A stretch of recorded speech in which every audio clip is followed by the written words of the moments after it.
हरियाणा के शिक्षा मंत्री कंवरपाल गुर्जर ने एक बयान यहां सामने दिया, जिसके बाद कह सकते हैं कि राजनीतिक बड़ी हलचल देखने को मिल सकती है। उसके साथ ही आंदोलनकारी किसान भी इस बयान को किस तरीके से लेंगे, वो भी देखने वाली बात रहेगी। शिक्षा मंत्री कंवरपाल गुर्जर ने कहा कि दिल्ली में दंगा करवाने वाले ही किसान आंदोलन को आयोजित करने का काम कर रहे हैं, प्रायोजित करने का काम कर रहे हैं। राजधानी दिल्ली में दंगा करवाने वाले ही किसान आंदोलन करवा रहे हैं और ऐसे आंदोलन से किसानों का ही नुकसान होगा।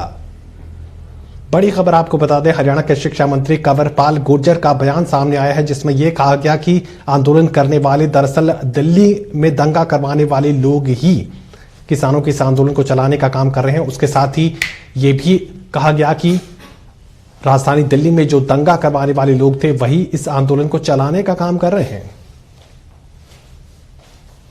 नई शिक्षा नीति लागू करने के लिए हरियाणा सरकार ने क्या रोड मैप तैयार किया है, इस समय मेरे साथ हैं शिक्षा मंत्री कंवरपाल गुर्जर, इनसे जानते हैं। देखिए, नई शिक्षा नीति के बारे में स्टेप बाय स्टेप हमने काम शुरू कर दिया। जैसे अभी एक योजना दी कि 3 साल का जो बच्चा है उसको हम शिक्षा देने का काम करें, तो वो काम हमने शुरू कर दिया। और इस प्लान में जो हमारा ये कार्यकाल है, इसमें हमने 4000 स्कूल खोलने का हमने निर्णय लिया। 1000 स्कूल हम इसी सेशन में खोल रहे हैं और 1000 स्कूल हमारे अभी शुरू हो जाएंगे। बाकी 3000 स्कूल में आहिस्ता आहिस्ता इस कार्यकाल में हम खोल देंगे। और भी 2 नीति हैं जिस प्रकार की, तो उस सारे पे भी हमने काम शुरू कर दिया है। गुर्जर जी, नई शिक्षा नीति में क्या परिवर्तन किए गए हैं? देखिए, बहुत से परिवर्तन हैं उसमें। एक तो जो जिस प्रकार की एजुकेशन यहाँ की है और यहाँ से संबंधित है, और दूसरा टेक्निकल एजुकेशन जो बच्चों को देनी चाहिए। माननीय प्रधानमंत्री जी का कहना है कि जब बच्चा स्कूल में से निकले ना, तो उसके पास कोई ना कोई इस प्रकार का ज्ञान हो जिससे वो अपना काम शुरू कर सके। तो एक इस प्रकार की टेक्निकल एजुकेशन देने के लिए की भी प्राथमिकता है। दूसरा, जो अपनी भाषा है उसमें उसको एजुकेट करना, न कि विदेशी भाषा सीखने के लिए। तो विदेशी भाषा सीखेंगे, उसमें कोई बात नहीं, लेकिन हम छोटे बच्चे को जो है तो उसकी अपनी भाषा में, उसकी मातृभाषा में उसको सिखाने का काम करेंगे। और दूसरा, बहुत सी ऐसी भी चीज़ें हैं जो इतिहास में भी एक परिवर्तन की जरूरत है। जिस प्रकार से दूसरा इतिहास पढ़ाया जा रहा है जिस प्रकार से, तो उसमें भी एक उसका शुद्धिकरण करना, उसको ठीक करना, और जो हमारे महापुरुष हैं उनके बारे में बच्चों को ज़्यादा से ज़्यादा जानकारी हो। तो ऐसे बहुत सी चीज़ें हैं जिनमें एक परिवर्तन की ज़रूरत है।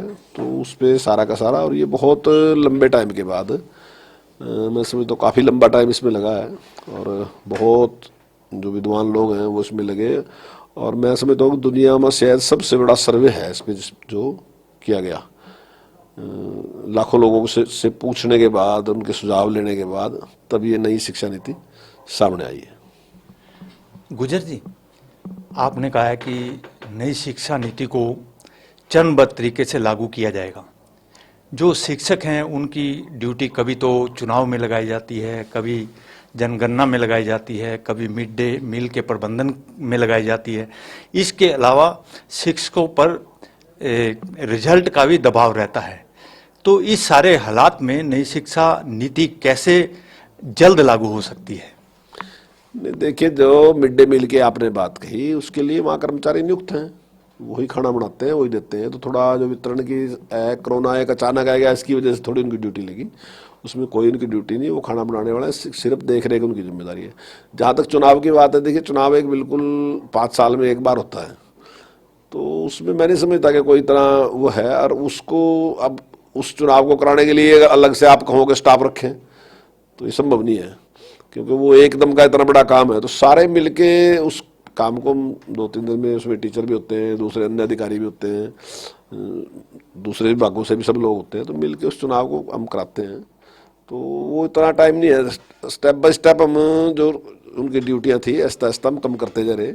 और मैं समझता हूँ अभी इतनी ड्यूटियां नहीं है। जनगणना भी 10 साल में एक बार ही होती है, तो जनगणना भी कोई रोज का काम नहीं है कि कोई होता है। ये ऐसे कुछ काम है जो मतलब जिसमें बहुत बड़ी संख्या में कर्मचारी चाहिए।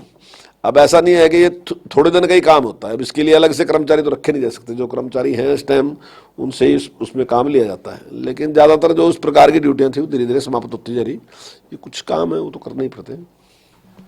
गुर्जर जी, पूर्व मुख्यमंत्री भूपेंद्र सिंह हुड्डा ने मांग की है केंद्र की मोदी सरकार से कि 3 कृषि कानूनों के साथ साथ चौथा कानून भी बनाया जाए एमएसपी को लेकर। तो देखिए, इन बिलों पे उनके टाइम में भी चर्चा हुई, तो उस टाइम तो उन्होंने कहा कोई ऐसा सुझाव नहीं था। जब कांग्रेस की सरकार थी तब उनका कोई ऐसा सुझाव नहीं था। और मैं समझता हूँ अगर ऐसा कानून बनता है तो किसान के विरोध में है वो, क्योंकि जब मार्केट में जिस टाइम बिक्री होगी उस टाइम तो अगर बेच लेगा ठीक है, अगर उसके बाद बेचता है वो, अब दोनों चीज़ें हो सकती हैं कि उसके बाद रेट बढ़ भी सकते हैं और घट भी सकते हैं। अब अगर बढ़ गए तो ठीक है, अगर घट गए तो फिर उसका खरीदार कोई भी नहीं रहनेगा, कोई खरीदने का ही नहीं, किसी भाव भी नहीं खरीदना है, क्योंकि अगर आप एमएसपी से नीचे खरीदोगे तो आपको जेल जानी पड़ेगी और मार्केट में उसका रेट है नहीं, तो उस स्थिति में किसान को ही नुकसान होगा उसमें। इसका वो कहने में तो बड़ा अच्छा लग रहा है ये, लेकिन प्रैक्टिकली ये किसान के खिलाफ है बिल्कुल बात जो वो कह रहे हैं।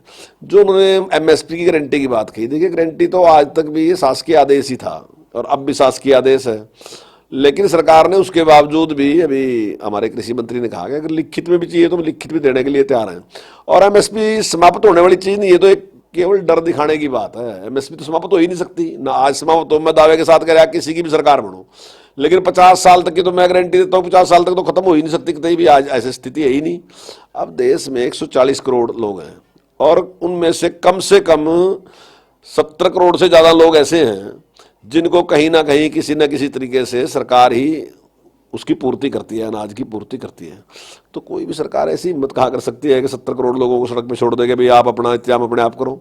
और अगर वो सड़क पे देंगे तो कौन सी सरकार चल देगी जी? कौन व्यक्ति सरकार चला सका? किसी की सरकार नहीं चल सकती।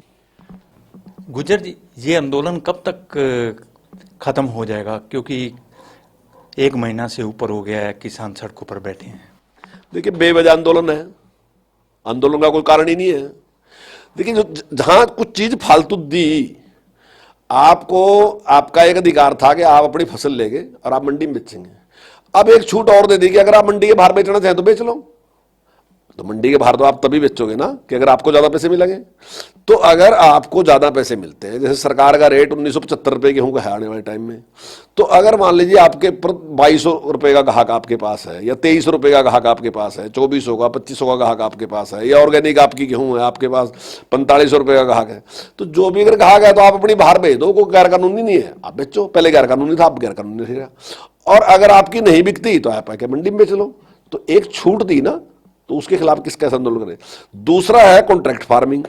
अब कॉन्ट्रैक्ट फार्मिंग कोई जबरदस्ती नहीं कि आपको कॉन्ट्रैक्ट फार्मिंग करनी ही पड़ेगी, एक ऑप्शन दिया आपको कि अगर आप कॉन्ट्रैक्ट फार्मिंग करना चाहते हैं तो एक ऐसे नियम बनाए दिए जो किसान के हित के नियम है। और भोले वाले किसान को उसने डरा रखा। राजनीतिक पार्टी अपने स्वार्थ की वजह से लग रही, और जो भोले वाले किसान है कई लोग उनको डराने का काम करे, आगे उनको बता दिया कि नहीं ऐसे आपका नुकसान हो जाएगा, आपकी जमीन पे कब्जा कर लेंगे। कब्जा जैसी तो स्थिति नहीं है, उसमें कैसे कब्जा कर लेंगे।